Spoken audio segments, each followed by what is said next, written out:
So dear student, कैसे हैं आप लोग। उम्मीद करते हैं सब बढ़िया होंगे, खुश होंगे। पढ़ाई आपकी कैसी चल रही है भाई, एक बार कमेंट करके हमें ज़रूर बताइएगा। आज की इस वीडियो में हम कक्षा 10 का विज्ञान का तीसरा अध्याय स्टार्ट करने वाले हैं, धातु और अधातु। और इसका ये पहला भाग होगा बेटा, जिसमें हम इसके पूरे बेसिक कंसेप्ट को समझेंगे, धातु और अधातुओं के भौतिक गुणधर्म समझेंगे, धातुओं और अधातुओं में जो अपवाद होते हैं उनको समझेंगे। तो चलिए स्टार्ट करते हैं आज की क्लास को। और आपसे रिक्वेस्ट रहेगी कि क्लास को पूरा देखिएगा ताकि आपको हर चीज़ बढ़िया से समझ में आए। सबसे पहले देखते हैं हम धातु क्या होती है भाई। धातु देखना, सबसे पहला जो धातु का गुण होता है वो ये होता है कि धातुएं जो होती हैं सामान्यतः ठोस होती हैं बेटा। कैसी होती हैं? सामान्यतः ठोस होती हैं। कैसे पता चलेगा सर? देखिएगा, आप धातु किसी भी धातु का एक टुकड़ा ले लीजिए, चाहे तांबे का ले लीजिए, लोहे का ले लीजिए, है ना। तो किसी भी धातु को आप चाकू से काट के देखिएगा तो वो धातु कटने वाली नहीं है आसानी से। इसका मतलब वो कैसी होती है? कठोर होती है। धातु का पहला गुण कि वो कठोर होती है। दूसरा गुण क्या हो जाएगा भाई? दूसरा, उसकी जो सतह होती है वो चमकदार होती है। कैसी होती है? चमकदार सतह, या फिर सिर्फ इतना लिख लो, चमकदार होती है। दूसरा गुण, किसी भी धातु का जो शुद्ध रूप होता है वो बहुत ही चमकदार होती है। कोई सी भी आप धातु लेंगे तो वो रोशनी में चमकदार आपको दिखाई देगी। दूसरा गुण हुआ। तीसरे गुण की अगर अपन बात करें तो जो धातुएं होती हैं, धातुएं ऊष्मा की चालक होती हैं बेटा। कैसी होती हैं? ऊष्मा की चालक। अब ये क्या है सर? ऊष्मा की चालक का मतलब ये होता है कि अगर हम किसी धातु को गर्म करेंगे तो वो गर्म हो जाएगी। जैसे एग्जाम्पल के लिए यहाँ पे हमने कुछ आग जलाई या कोई भी चूल्हा जलाया, यहाँ पे ये एक चूल्हा हो गया और ये आग जल रही है। यहाँ पे हमने एक रॉड ली बेटा। ये क्या है? एक धातु की रॉड ली। मान लीजिए लोहे की रॉड है। ये क्या है? लोहे की रॉड है। अब आप क्या करोगे? लोहे की रॉड को इस आग के ऊपर रखोगे। एक सिरे, इस वाले सिरे को हमने रख दिया। चलो, इस वाले सिरे को हमने आग के ऊपर रख दिया और ये वाला सिरा जो है आग से थोड़ा दूर है। होगा क्या? ये आग जैसे इस पे लगेगी तो धीरे धीरे ये गर्म होना चालू होगा। यहाँ से गर्म हो जाएगा तो धीरे धीरे ये आगे भी बढ़ेगा और धीरे धीरे करके पूरा गर्म हो जाएगा। इससे पता चलता है कि कोई भी धातु जो होती है वो ऊष्मा की चालक होती है। ऊष्मा का चालक मतलब उसमें ऊष्मा का संवहन हो सकता है। लेकिन आपको विज्ञान में एक शब्द मिलेगा, अपवाद। इसमें कुछ अपवाद भी होते हैं। तो सबसे पहले तो ये समझो कि अपवाद होता क्या है। अपवाद होता है एक अलग ही तरीके का व्यक्ति। मान लीजिए आपके पास 10 व्यक्ति बैठे हैं। ये आपके पास भाई 10 व्यक्ति बैठे हैं। 10 व्यक्ति ऐसे हैं कि अगर इससे किसी ने कह दिया, और यहाँ पे मान लीजिए एक टीचर है और ये स्टूडेंट है। अगर टीचर ने इन 10 से कह दिया कि भाई जाओ विज्ञान याद करके आओ, तो ये 9 तो भाई बिल्कुल तुरंत उठेंगे और जाएंगे, वो विज्ञान याद करने चले जाएंगे। लेकिन उनमें एक 10वां ऐसा होगा जो भाई इनकी बात नहीं मानेगा। इसके गुणधर्म कुछ अलग ही होंगे। बात समझ रहे हो? मतलब जो समाज से वंचित व्यक्ति होता है, अलग थलग जिसके काम धंधे होते हैं, वो हमारा अपवाद होता है। यहाँ पर क्या होगा? सारी धातुएं ऐसी होती हैं कि उनको अगर हम गर्म करेंगे तो उसमें ऊष्मा का चालन होगा, वो गर्म हो जाएंगी। लेकिन कुछ धातुएं ऐसी होती हैं, एक दो अपवाद होती हैं, लेड और मरकरी। 2 धातुएं ऐसी होती हैं जो ऊष्मा की कुचालक होती हैं। कैसी होती हैं बेटा? ऊष्मा की कुचालक होती है। मतलब अगर आप इनको गर्म करोगे तो ये गर्म नहीं होंगी, इनमें ऊष्मा का संवहन नहीं हो सकता। उम्मीद है यहाँ तक की चीज़ें आपको क्लियर हो गई होंगी। ठीक है भाई। अब देखना, अगला पॉइंट आता है धातुओं के बारे में। हमने देखा धातुएं चमकदार होती हैं, ठोस होती हैं और मुलायम ऊष्मा की चालक होती हैं। सबसे पहला जो पॉइंट लिखा है ना, धातुएं ठोस होती हैं। कुछ धातुएं ऐसी भी होती हैं जो मुलायम होती हैं, जैसे कि आपका पोटेशियम हो गया, पोटेशियम हो गया, सोडियम हो गया। पोटेशियम हो गया, सोडियम हो गया। ये 2 ऐसी धातुएं हैं, इनको अगर अपन चाकू से काटेंगे तो ये बहुत जल्दी कट जाती हैं, मुलायम अवस्था में पाई जाती हैं। ये कैसी होती हैं? थोड़ी मुलायम होती हैं। ये चाकू से काटी जा सकती हैं। यहाँ से क्वेश्चन भी बनता है बेटा, चाकू से काटी जा सकती हैं। हाँ जी, एक बात मैं आपको बता दूं कि आपको अगर इसका पूरा का पूरा नोट चाहिए पूरे नोट्स अगर आपको चाहिए चैप्टर 3 के तो टेलीग्राम ग्रुप को ज्वाइन कीजिए, वहाँ पे आपको इसका लिंक मिल जाएगा डिस्क्रिप्शन में टेलीग्राम के लिंक पे आप क्लिक करेंगे तो टेलीग्राम पे हर सब्जेक्ट जो जो हमने पढ़ाए हैं उनके PDF के लिंक मिल जाएंगे, तो उन लिंक से आप अपने नोट्स बना सकते हैं, ठीक है, PDF डाउनलोड कर सकते हैं। तो हम बात कर रहे थे पोटेशियम और सोडियम, ये ऐसी धातु होती हैं जो मुलायम होती हैं और चाकू से काटी जा सकती हैं। पेपर में क्वेश्चन भी आता है कि चाकू से काटी जाने वाली कौन सी धातु है, या उस धातु का नाम बताइए जो चाकू से काटी जा सकती है। तो आप क्या लिखेंगे बेटा, सोडियम होती है। कौन सी होती है भाई, सोडियम। इसके बाद हम आगे बढ़ते हैं, एक क्वेश्चन आपका आता है बेटा आघात वर्धनीयता, आघात वर्धता या आघात वर्धनीयता, ठीक है, आघात वर्धता। ये क्या होता है भाई, ये होता है किसी भी धातु को पीट पीट कर चपटा करना या पतली चादर के रूप में बदल देना। क्या होता है भाई, धातु को पीट कर पतली चादर बनाना, पतली चादर बनाना। आपको इनकी डेफिनेशन बढ़िया लिखी हुई मिल जाएगी नोट्स में, तो आप PDF डाउनलोड कर लेना टेलीग्राम से। अभी सिर्फ समझ लो कि धातु को पीटना क्या कहलाता है, आघात वर्धता कहलाता है। किसी भी धातु को आप लेंगे, हथौड़े से उसको पीटेंगे तो वो क्या करेगी, पतली हो जाएगी, चपटी हो जाएगी, पीट पीट के पतली चादर की भांति वो बन जाएगी। इसी को, धातु के इसी गुण को हम आघात वर्धनीयता कहते हैं या फिर आघात वर्धता कहते हैं। इसके बाद आपका क्वेश्चन आता है बेटा तन्यता। ये प्रश्न भी पेपर में कई बार पूछा गया है। तन्यता, किसी भी धातु को, ध्यान से सुनिएगा, किसी भी धातु को खींचकर पतले तार के रूप में बदल देना, खींचकर पतले तार के रूप में। यहां मैं लिख रहा हूं बेटा, ध्यान से समझना, धातु को खींचकर पतला तार बनाना या पतला तार बनाने की क्षमता,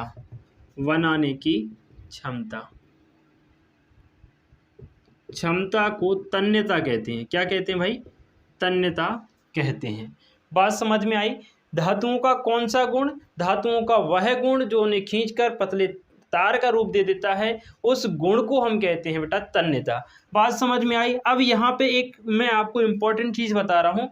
1 ग्राम सोने में बेटा ध्यान रखिएगा, 1 ग्राम सोने में, कितने में, 1 ग्राम, 1 ग्राम सोने में 2 किलोमीटर लंबा तार खींचा जा सकता है, 2 किलोमीटर लंबा तार बनाया जा सकता है। समझ रहे हो आप, तार बनाया जा सकता है। देखना भाई, मतलब सोना क्या है, सोना सर्वाधिक तन्य धातु है। सबसे ज्यादा तन्यता का गुण पाया जाता है किसमें, सोने में। 1 ग्राम कितना सा सोना होता है, जरा सा, और उसमें इतना पतला तार हम निकाल सकते हैं कि वो 2 किलोमीटर तक जा सकता है।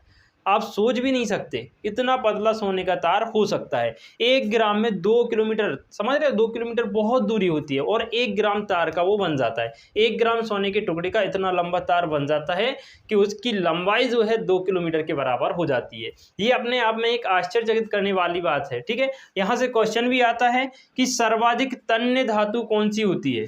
क्या, सर्वाधिक तन्य धातु, तो आपको क्या लिखना है, सोना, सर्वाधिक तन्य धातु। ये पेपर में पूछा जाता है, आप लिखेंगे सोना, दूसरे नंबर पे लिख देना चांदी, ठीक है। इसके बाद ऊष्मा की सबसे अच्छी सुचालक जो आती हैं, ऊष्मा की चालक, ये क्या होती हैं अपनी, ये भी आपके सोना चांदी होती हैं। इसमें आप चांदी लिख लेना, है ना, चांदी, ठीक है। ऊष्मा की सबसे अच्छी चालक होती है चांदी। अब हमने क्या क्या देख लिया, यहाँ पे हमने देखा कि आघात वर्धनीयता क्या होती है, तन्यता क्या होती है। अब एक गुण और धातुओं का बचा हुआ है जो कि इंपॉर्टेंट है, विद्युत। धातुएं विद्युत की कुचालक होती हैं या फिर सुचालक होती हैं, इनको हम देखते हैं। चलो पहले मैं इसको यहाँ पे मिटा देता हूँ। आप चाहें तो बेटा साथ साथ में नोट्स भी बना सकते हैं लिख लिख के, है ना। जितना ज़्यादा आप लिखोगे उतना ज़्यादा आपको याद होगा, ठीक है। अब यहाँ पे देखिएगा ध्यान से, हम बात कर रहे हैं विद्युत की चालक। धातुओं में जो विद्युत की चालकता है वो होती है या नहीं, ठीक है। धातु हम पढ़ रहे थे, विद्युत की सुचालक होती हैं बेटा। कैसी होती हैं, विद्युत की सुचालक। पता कैसे चलेगा सर कैसे पता चलेगा कि धातुएं जो होती हैं विद्युत की सुचालक होती हैं। आप क्या काम कीजिए, एक बैटरी लीजिए बेटा, एक हम लेंगे बैटरी, ठीक है। ये हमने ले ली एक बैटरी, और इस बैटरी से ये हमने इसके सिरे जोड़ दिए, यहाँ पर हमने लगा दिया एक बल्ब, ये हमने एक बल्ब लगाया और इस बल्ब में यहाँ पर एक स्विच लगा दिया। स्विच मतलब जो बंद बल्ब को चालू बंद करने का काम करता है, ठीक है।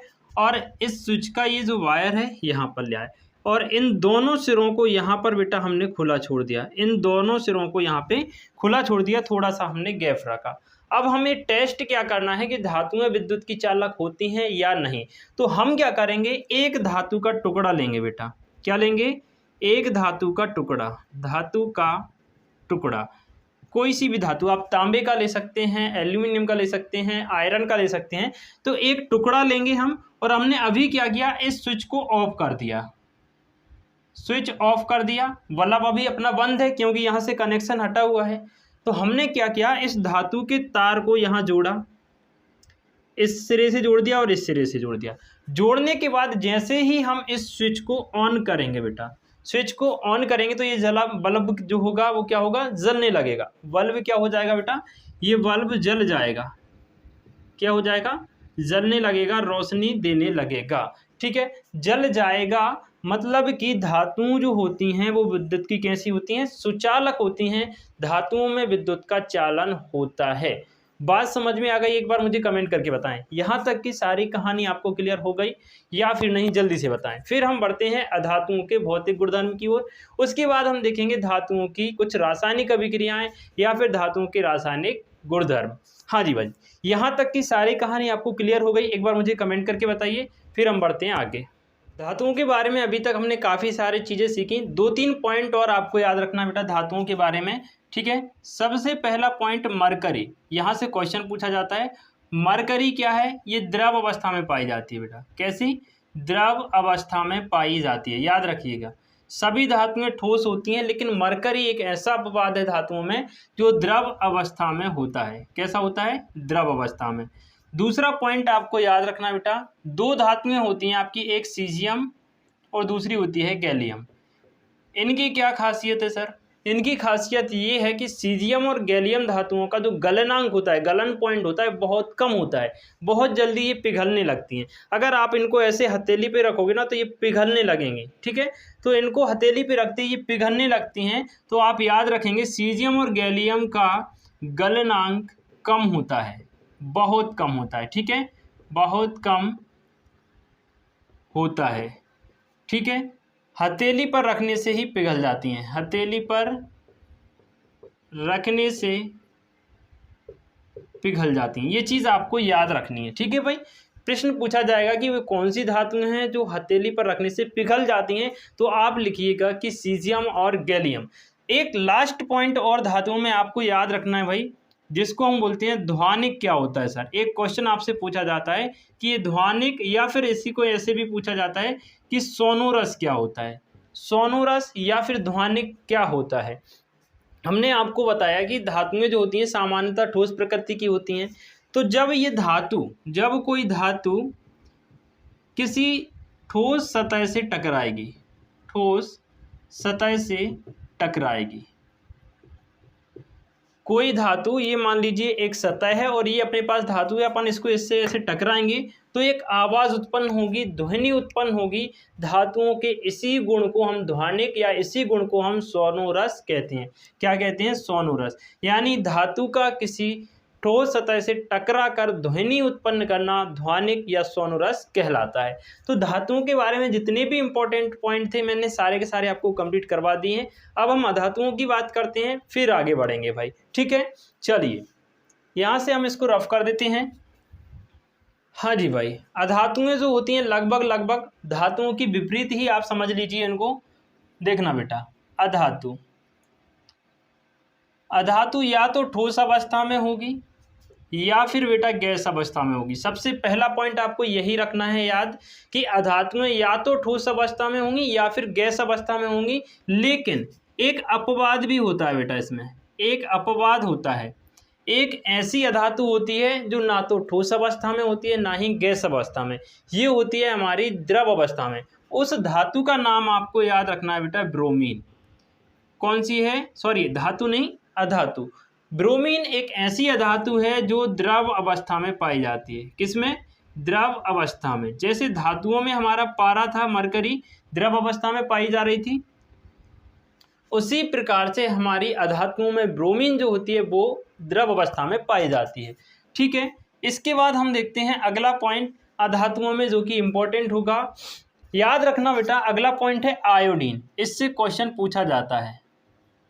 आयोडीन, आयोडीन वैसे सभी जो अधातुएं होती हैं वो चमकदार नहीं होती हैं, ठीक है, लेकिन उनमें से एक अपवाद है आयोडीन, जो कैसा होता है, चमकदार अधातु है। ये कैसी है, चमकदार अधातु। यहाँ से बेटा प्रश्न पूछा जाता है, तो याद रखिएगा चमकदार अधातु कौन सी है, आप लिखेंगे आयोडीन। इसके बाद क्वेश्चन आता है कार्बन से। कार्बन भी एक अधातु है, लेकिन कार्बन के दो अपर रूप होते हैं।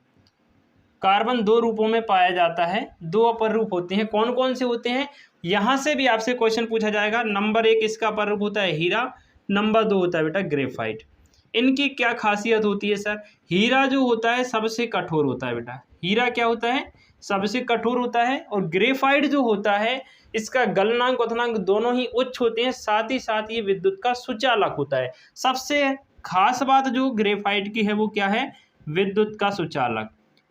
विद्युत का सुचालक मतलब इसमें विद्युत प्रवाहित की जा सकती है, बाकी अन्य धातुओं में विद्युत का प्रवाह नहीं हो सकता, लेकिन ग्रेफाइट एक ऐसी अधातु है जिसमें विद्युत का प्रवाह हो सकता है। तो उम्मीद है आपको ये अधातुओं के मोस्ट इंपॉर्टेंट पॉइंट थे जहां से क्वेश्चन पूछे जाते हैं, सारे के सारे आपको क्लियर हो गए होंगे। इनके PDF टेलीग्राम पे आपको मिल जाएंगे अगर आपको चाहिए तो, ठीक है। अब हम देखते हैं धातुओं के रासायनिक गुणधर्म, ठीक है भाई। आगे बढ़ा जाए, इनको हम यहाँ पे रफ कर देते हैं, चाहे तो आप इसको नोट भी कर सकते हैं। धातुओं के भौतिक गुणधर्म हमने देखे, जैसे आघात वर्धनीयता, तन्यता, है ना, विद्युत की चालन और जो है ऊष्मा की चालन। तो अब हम देखते हैं इनके रासायनिक गुणधर्म, और इसमें पहला आपका होता है धातु का वायु में दहन। वायु में दहन ये सबसे इंपॉर्टेंट पॉइंट है, यहाँ से क्वेश्चन पूछा जाता है।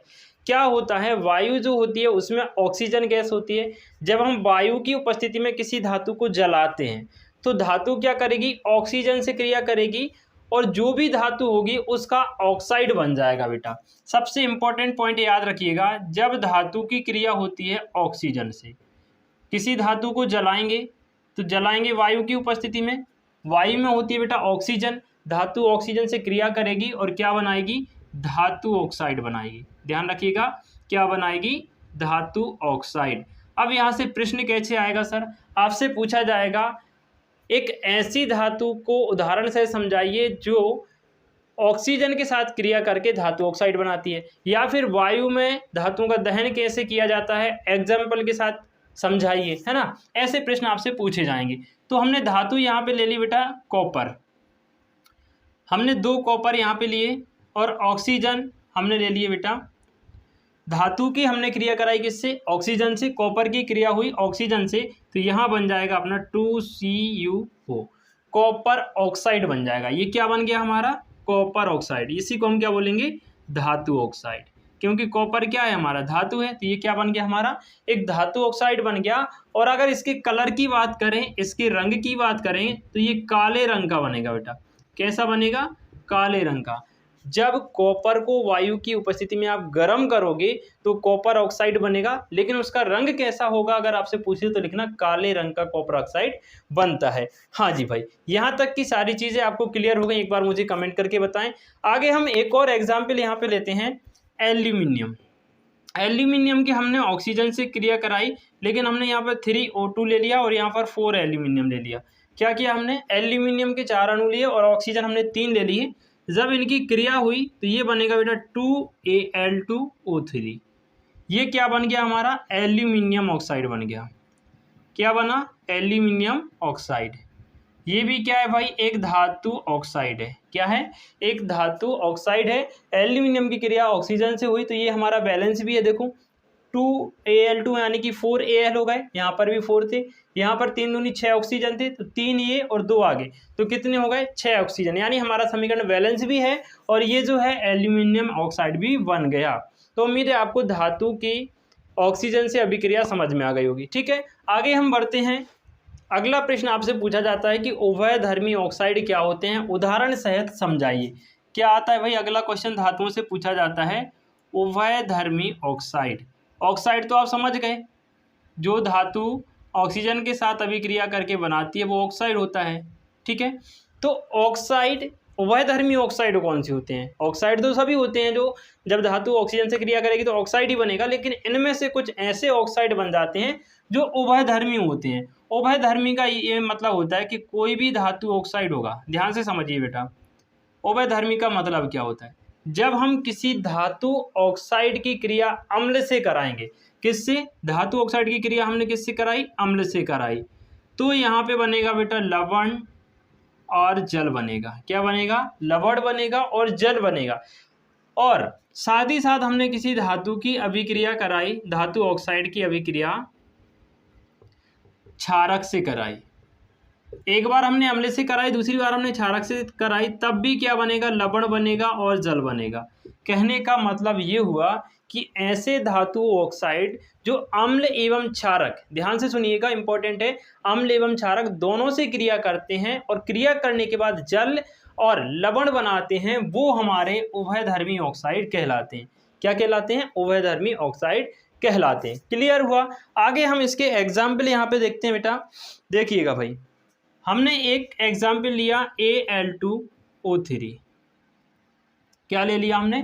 Al2O3 लिया और इसकी क्रिया हमने करा दी हाइड्रोक्लोरिक अम्ल से, HCl से इसकी हमने क्या करा दी? क्रिया करा दी। अब यहाँ पे देखिएगा आप क्या बनेगा, Al2O3 से 6HCl की क्रिया बनाई तो लवण बन जाएगा आपका। एक तो बनेगा बेटा आपका क्या? 2AlCl3 प्लस आपका बन जाएगा बेटा H2O। अब इसको बैलेंस करते हैं। अभी पहले तो देखो 2AlCl3, Cl अपने पास 6 थे, यहाँ पर 3 आ गए और 2 यहाँ, 3 दूनी 6 Cl हो गए। इसके बाद 6 अपने पास OH थे, तो यहाँ पर कितना आया बेटा? 2 आ गए। इसके आगे 3 का मल्टीप्लाई और कर दें। ऑक्सीजन हमारे पास 3 थे बेटा, है ना, तो यहाँ पे देखो 3 ऑक्सीजन भी हो गए। कहने का मतलब ये है कि हमारा बैलेंस हो गया समीकरण। और ये हमारा क्या था भाई? ये था एक धातु ऑक्साइड, एल्यूमिनियम ऑक्साइड। ये हमारा जो धातु ऑक्साइड था, इसने बेटा अम्ल से क्रिया की। किससे? अम्ल से। ये कौन सा अम्ल है? हाइड्रोक्लोरिक अम्ल है। इससे क्रिया करने के बाद इसने ये क्या बनाया? लवण बनाया, एल्यूमिनियम क्लोराइड, जिसको हम बोलेंगे, क्या बोलेंगे? Aluminium chloride. और ये क्या बन गया बेटा? जल बन गया। ठीक है, हमने धातु ऑक्साइड की क्रिया अम्ल से कराई तो क्या बना? लवण बन गया और जल बन गया। अब हम इसी धातु ऑक्साइड या कोई अन्य धातु ऑक्साइड की क्रिया जल से कराते हैं, और सॉरी अम्ल से तो हमने करा लिया, हम क्षारक से कराते हैं, फिर देखते हैं क्या बनता है। ठीक है भाई, देखिएगा आगे। इस बार हमने एल्यूमिनियम ऑक्साइड की क्रिया कराई क्षारक से। किससे कराएंगे बेटा? क्षारक से, Al2O3, और इस बार हमने ले लिया सोडियम हाइड्रोक्साइड 2NaH। क्षारक से जब हम एल्यूमिनियम ऑक्साइड की क्रिया कराएंगे तो यहाँ पे आपका बन जाएगा 2NaAlO2 और साथ में आपका निकल जाएगा बेटा जल। क्या निकल जाएगा? जल। अब यहाँ पर आप ध्यान से देखिएगा, ये बन गया हमारा एक लवण। इस लवण का अगर आपसे कोई नाम पूछे तो लिखना सोडियम